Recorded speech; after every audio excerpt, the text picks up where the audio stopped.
আমার কাছে প্রথম মনে হয় যে সুস্থ সংস্কৃতির দরকারটা কি, অর্থাৎ শিল্প বোধ সম্পন্ন মানুষ সমাজে দরকার। কারণ আমার মনে হয় শিল্প বোধ থাকলে বুড়িগঙ্গার পানি নষ্ট হবে না, আর শিল্প বোধ সম্পর্ক মানুষ তৈরি করতে না পারলে আমরা ব্রিজের রড খুলে নিয়ে যাব।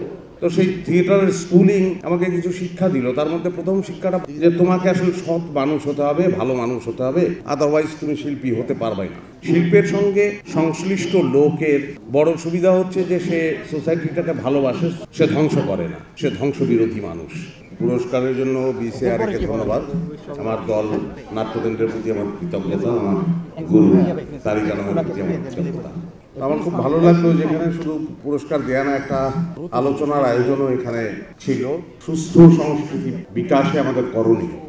আমার কাছে প্রথম মনে হয় যে সুস্থ সংস্কৃতির দরকারটা কি, করণীয়টা তো তারপরে আমরা বুঝে যাবো যে আসলে সুস্থ সংস্কৃতির প্রয়োজন কি, কবিতার দরকার কি, গানের দরকার কি, নাটকের, অভিনয়ের, ছবি আঁকা, এগুলো আসলে প্রয়োজনটা কি কাজে লাগে। আমি এই কথাটা প্রায় বলি। জীবনানন্দ দাশ তার কবিতার কথা প্রবন্ধে লিখেছেন যে সকলেই কবি নয়, কেউ কেউ কবি। শিল্পের সকল মাধ্যমেই আসলে সকলেই অভিনেতা নয়, সকলেই চিত্রশিল্পী নয়, সকলেই ছবি আঁকবেন না। কিন্তু যেই ব্যাপারটা খুব দরকার যে শিল্প বোধটা, সকলেই কবিতা লিখবেন না, সকলেই গান গাইবেন না, সকলেই ছবি আঁকবেন না, কিন্তু ছবিটা বুঝবেন, কবিতাটা ভালো লাগবে, গানটা শুনতে চাইবে।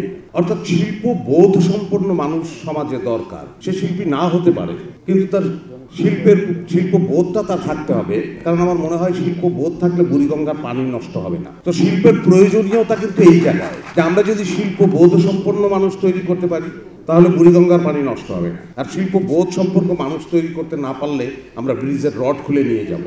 সো শিল্প বোধ সম্পন্ন মানুষ তৈরি হওয়া বলতে কি বোঝাই, খুব সংক্ষেপে, যেমন আমি খুব ছোটবেলা থেকেই এর শিল্পের সঙ্গে বুঝে না বুঝে যুক্ত ছিলাম। পরে যখন আমি থিয়েটার করা শুরু করলাম, তো সেই থিয়েটারের স্কুলিং আমাকে কিছু শিক্ষা দিল। তার মধ্যে প্রথম শিক্ষাটা বারবার করেই প্রায় প্রতিদিনই দলে বলা হতো যে তোমাকে আসলে সৎ মানুষ হতে হবে, ভালো মানুষ হতে হবে, আদারওয়াইজ তুমি শিল্পী হতে পারবে না, আদারওয়াইজ তোমার অভিনয় হবে না।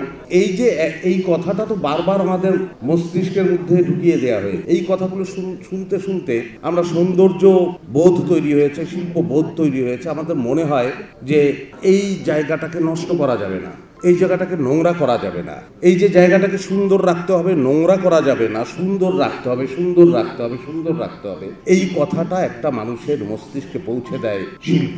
সো এই জায়গায় শিল্পের অনেক বড় প্রয়োজনীয়তা, সোসাইটির ক্ষেত্রে শিল্প অনেক বড় ভূমিকা রাখতে পারে। সুতরাং সংস্কৃতির বিকাশ, সুস্থ সংস্কৃতি, অবশ্যই আমি শুধু সংস্কৃতি বলতে চাই, এর বিকাশ অবশ্যই দরকার এবং খুব তৃণমূল পর্যায়ে দরকার, খুব গ্রাম পর্যায়ে দরকার, যেটা আগে খুব ছিল।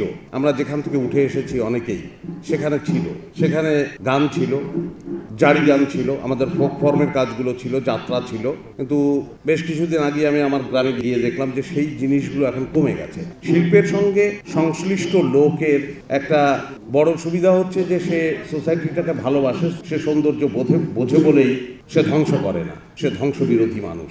সুতরাং সুস্থ সংস্কৃতির বিকাশ প্রয়োজন আছে, শিল্পের প্রয়োজন আছে, শিল্পীর প্রয়োজন আছে, এবং প্রত্যেকটা মানুষের মধ্যে সংস্কৃতি বোধ বা শিল্পবোধ প্রত্যেকটা মানুষের মধ্যে প্রবেশ করুক, সেই প্রত্যাশায় রইলাম।